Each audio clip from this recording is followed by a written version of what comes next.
Giant Leap Consulting is a courage building company. And a lot of times people ask me, how did I get interested in the virtue of courage? Surprisingly, it actually starts with a profound fear. I'll tell you about that in a second.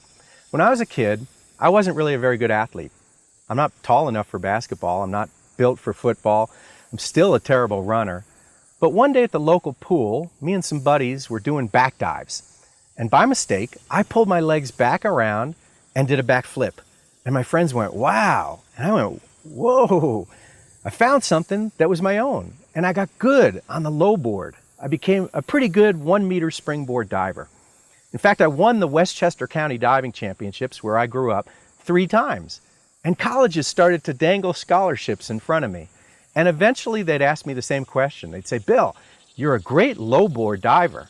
Tell us about your highboard list of dives, because we've got highboard here too.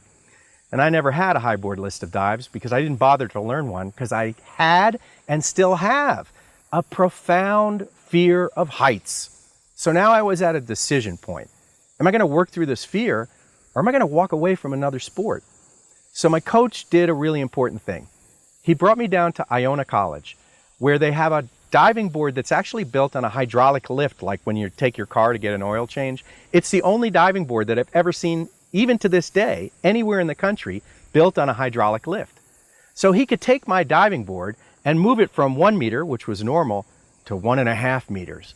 And now I'm going over on my dives and I'm getting welts on the back of my leg. I don't even want to go to practice.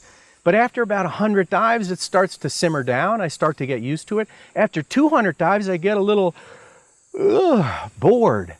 And that's his clue. He moves me back into discomfort.